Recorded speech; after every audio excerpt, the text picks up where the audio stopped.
Hi అండి, నేను మీ Shilpa Vinay. Welcome to Vinsy kitchen. ఈ రోజైతే మనం ఒక హెల్దీ బ్రేక్ఫాస్ట్ రెసిపీని చూద్దాము. బ్రేక్ఫాస్ట్గా చేసుకోవచ్చు, డిన్నర్గా చేసుకోవచ్చు, ఇంకా లంచ్గా కూడా చేసుకోవచ్చు. చాలా రుచిగా ఉంటాయి, చాలా చాలా హెల్దీ. మనం జొన్న పిండితో చేస్తున్నాం కాబట్టి డయాబెటీస్ ఉన్న వాళ్ళు కూడా హ్యాపీగా తినేయొచ్చు. జొన్న రొట్టెలు చేయడం రాని వాళ్ళకి ఈ ప్రాసెస్ చాలా ఈజీగా ఉంటుంది. రొట్టెలు కూడా సాఫ్ట్గా ఉంటాయండి. మీరు ఇంకా లంచ్ బాక్స్లో కూడా తీసుకెళ్ళచ్చు. లంచ్ బాక్స్లో తీసుకెళ్ళినా కానీ ఇంతే సాఫ్ట్గా ఉంటాయి. దీంతో పాటుగా ఒక టేస్టీ చట్నీ రెసిపీని కూడా చూద్దాము. ముందుగా అయితే మనం రొట్టెలకి పిండి కలుపుకుందాము. స్టవ్ పైన అడుగు మందం కలిగిన పెట్టేసుకుని ఇందులో ఇంకొక 3/4 కప్పు నీళ్లు పోసుకోవాలి. ఇప్పుడు ఇందులో 1/4 కప్పు పెసరపప్పుని ఒక 2 సార్లు కడిగేసి వేసేసుకోండి. నానపెట్టాల్సిన అవసరం లేదు, డైరెక్ట్గా కడిగి వేసేసుకోవచ్చు. అలాగే 1 టేబుల్ స్పూన్ నూనె కూడా వేసేసి ఒకసారి కలిపేసుకోండి. ఈ పెసరపప్పుని ఫ్లేమ్ని మీడియంలో పెట్టేసి పెసరపప్పుని ఒక 5-6 నిమిషాల పాటు ఉడికించుకోవాలి. ఈలోపు మనం మరొక పక్కన మిక్సీ జార్లో 2 పచ్చిమిర్చి తుంపి వేసేసుకోండి. అలాగే 2 ఇంచుల అల్లం ముక్క, అల్లంని కూడా కట్ చేసి వేసేసుకోండి. 1 టీ స్పూన్ జీలకర్ర, రుచికి సరిపడినంత సాల్ట్, నేనైతే 1 టీ స్పూన్ సాల్ట్ వేస్తున్నాను. నీళ్లు పోయకుండా కచ్చాపచ్చగా గ్రైండ్ చేసుకోవాలి. ఇలా గ్రైండ్ చేసుకుని పక్కన పెట్టేసుకోండి. పెసరపప్పు మరీ మెత్తగా ఉడకాల్సిన అవసరం లేదు, కొంచెం పలుకులుగానే ఉండాలి.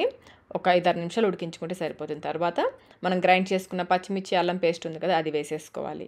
అలాగే ఒక పెద్ద కట్ట మెంతికూర, నేనైతే ఆకుల్ని వేసేస్తున్నాను, మీరు కావాలంటే సన్నగా తరిగైనా వేసుకోవచ్చు. ఇందులోనే 1/2 టీ స్పూన్ పసుపు కూడా వేసేసి ఒకసారి కలిపేసుకోండి. మెంతికూరకు బదులుగా మీరు పాలకూరైనా వేసుకోవచ్చు. ఈ ఆకుని 1-2 నిమిషాల పాటు ఉడికించుకోవాలి. మరీ ఎక్కువసేపు అవసరం లేదు, 1-2 నిమిషాల పాటు ఉడికించేసుకుని మళ్ళీ ఒకసారి కలిపేసి ఇందులో 2 కప్పుల జొన్నపిండి వేసుకోవాలి. మనం జొన్నపిండి ఏ కప్పుతో తీసుకుంటామో నీళ్లు కూడా అదే కప్పుతో కొలుచుకోవాలి. ఇంట్లో ఉండే ఏదైనా గిన్నె కానీ గ్లాస్ కానీ ఏదైనా తీసుకోండి. 2 కప్పుల జొన్నపిండికి 1 కప్పు నీళ్లు పోసుకోవాలి. 1/4 కప్పు పెసరపప్పు వేసుకోవాలి. పాలకూర కానీ మెంతికూర కానీ మీకు నచ్చినంత వేసుకోవచ్చు. జొన్నపిండి అంతా కూడా బాగా కలిసేలా కలిపేసుకుని మూత పెట్టేసి స్టవ్ ఆఫ్ చేసేసి మూత పెట్టేసి పక్కన పెట్టేసుకోండి. దీన్ని కొంచెం సేపు ఆరనివ్వాలి.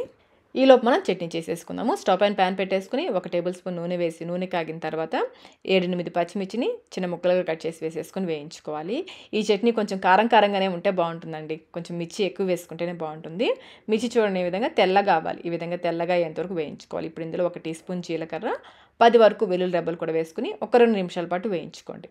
వెల్లుల్లి జీలకర్ర మరి ఎక్కువసేపు వేగాల్సిన అవసరం లేదు, 1-2 నిమిషాల పాటు వేయించేసుకుని కొంచెం కొత్తిమీర కూడా వేసేసి కలిపేసుకోండి.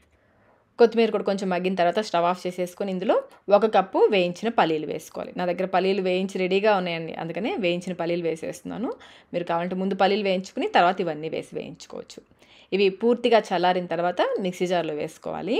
మీ దగ్గర రోలు ఉంటే కనుక రోట్లో దంచుకోండి. చట్నీ రోట్లో దంచితే ఇంకా బాగుంటుంది. రుచికి సరిపడినంత సాల్ట్ కూడా వేసేసి నీళ్లు పోయకుండా కచ్చాపచ్చగా కొంచెం పలుకులుగా ఉండేలాగా గ్రైండ్ చేసుకోవాలి. ఇప్పుడు ఇందులో పెద్ద ఉసిరికాయ వేసేసేంత చింతపండుని కొంచెం నీళ్ళు పోసి నానపెట్టాను, ఆ నీళ్ళతో సహా వేసేసుకుని కచ్చాపచ్చగానే గ్రైండ్ చేసుకోవాలండి, మెత్తగా గ్రైండ్ చేసుకోకూడదు. చూస్తున్నారు కదా, ఈ విధంగా పలుకులుగా ఉండాలి.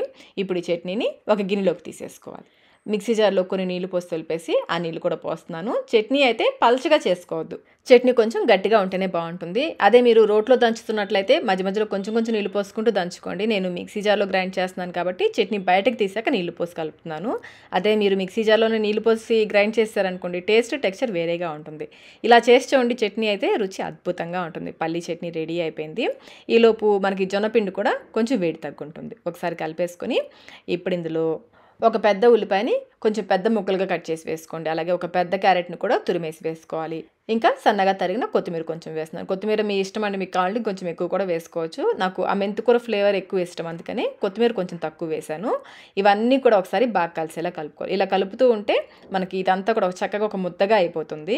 ఇప్పుడు ఒకసారి పిండి టేస్ట్ చెక్ చేసుకుని మీకు సాల్ట్ ఏమైనా తక్కువ అయితే వేసి కలుపుకోవచ్చు. పిండిని అయితే కొంచెం గట్టిగా ప్రెస్ చేస్తూ కలుపుకోవాలి. ఇదంతా కూడా ఒక ముద్దగా చేసేసుకోండి. చూడండి, పిండి ఇంత సాఫ్ట్గా ఉండాలి. మీకు పిండి కొంచెం గట్టిగా ఉంది అనిపిస్తే చేతిని మధ్యలో నీటితో కలుపుకోండి. నాకైతే అస్సలు నీళ్ళే పట్టలేదు, కరెక్ట్గా సరిపోయింది. ఇప్పుడు కొంచెం పిండి ముద్దని పక్కకు పెట్టుకుని మిగిలిన పిండి ఆరిపోకుండా మూత పెట్టేసుకోండి. ఈ జొన్న రొట్టెలు చేయడానికి ఒక కాటన్ క్లాత్ కానీ కర్చీఫ్ కానీ తీసుకుని నీళ్ళతో తడిపేసి నీళ్ళేమి లేకుండా గట్టిగా పిండేసుకోవాలి. ఈ క్లాత్ని ఒక ప్లేట్ పైన వేసేసుకోండి. పిండి ముద్దనైతే ఎక్కడక్కడ క్రాక్స్ లేకుండా బాగా రోల్ చేసుకోవాలి. ఇప్పుడు ఈ పిండి ముద్దని క్లాత్ పైన పెట్టేసి చేతిని ఒకసారి తడుపుకోండి. నీళ్ళతో తడిపేసుకుని వీడియోలో చూపిస్తున్నట్లుగా అన్ని వైపులో కూడా సమానంగా ఉండేలాగా స్ప్రెడ్ చేసుకోవాలి. చూస్తున్నారా, మధ్యలో నుంచి పైకి తీసుకుంటూ వెళ్తే మీకు మధ్యలో లావుగా లేకుండా పల్చగా వస్తుంది. మధ్యలో నుంచి పైకి ప్రెస్ చేసుకుంటూ అన్ని వైపులో కూడా సమానంగా ఉండేలాగా స్ప్రెడ్ చేసుకోవాలి. మనం పిండిని ఉడకపెట్టాం కాబట్టి ఎక్కడ కూడా క్రాక్స్ లేకుండా చక్కగా వస్తుందండి. మీ దగ్గర పూరి ప్రెషర్ ఉంటే చక్కగా దాంతో ఉత్తేసుకోండి, ఇంకా ఈజీగా ఉంటుంది. కావాలంటే మీరు చపాతీ కర్రతో కూడా మనం చపాతీ రోల్ చేసినట్లు కూడా రోల్ చేసుకోవచ్చు. మీకు చపాతీ కర్రతో ఎలా రోల్ చేసుకోవాలో నెక్స్ట్ రొట్టె ఒత్తేటప్పుడు చూపిస్తాను. చూడండి ఈ విధంగా కొంచెం పల్చగా ఉండేలాగా ఒత్తేసుకోవాలి. ఇప్పుడు ఈ రొట్టెని మనం కాల్చుకుందాము. స్టవ్ పైన ప్యాన్ పెట్టేసుకుని ముందు కొంచెం నూనె వేసేసి స్ప్రెడ్ చేసుకోండి. ప్యాన్ బాగా వేడెక్కిన తర్వాత ఈ రొట్టెని క్లాత్తో సహా ప్యాన్ పైన వేసేసి తర్వాత క్లాత్ అయినా తీసేసుకోవచ్చు. లేదంటే ఈ విధంగా నిదానంగా చేతిలోకి వేసుకొని కూడా తీసుకోవచ్చు. మీకు ఏది ఈజీగా ఉంటే అలా చేసుకోండి. ప్యాన్ అయితే బాగా వేడెక్కిన తర్వాత ఈ రొట్టె వేసేసుకోండి. ఇప్పుడు పైన మూత పెట్టేసి మీడియం ఫ్లేమ్లో ఈ రొట్టెని బాగా కాలనివ్వాలి. పైన పచ్చిదనం తగ్గేంత వరకు కాలనిచ్చేసి పైనుంచి కొంచెం నూనె కానీ నెయ్యి కానీ వేసుకోవచ్చు. వేసేసి స్ప్రెడ్ చేసేసుకుని రెండో వైపు తిప్పేసుకోండి. ఇటువైపు కూడా కొంచెం సేపు కాలనివ్వాలి. కొంతమందికి ఇలా చేసిన రొట్టెలు సరిగ్గా కాలవు, పచ్చిగా ఉంటుందని డౌట్ ఉంటుందండి. మనం పిండిని ముందే ఉడకపెట్టాము, తర్వాత ఇప్పుడు కాలుస్తున్నాం కదా, చక్కగా ఉడుకుతుంది, పచ్చిగా ఉండే ఛాన్సే లేదు. ఈ విధంగా రెండు వైపులా కూడా బాగా కాలనిచ్చేసి తీసేసుకోవడమే. అదే మీరు చపాతీ కర్రతో రోల్ చేసుకోవాలనుకుంటే పిండిని ఎక్కడ కూడా క్రాక్స్ లేకుండా బాగా రోల్ చేసేసుకుని పైనుంచి పొడి జొన్న పిండి చల్లుకోవాలి. పిండి అయితే కొంచెం ఎక్కువే చల్లుకోవాలండి. మనకి అంటుకోకుండా చక్కగా రావాలంటే పిండి కొంచెం ఎక్కువే చల్లుకోవాలి. రెండు వైపులా కూడా పిండి చల్లేసి పిండికి బాగా పట్టించేయండి.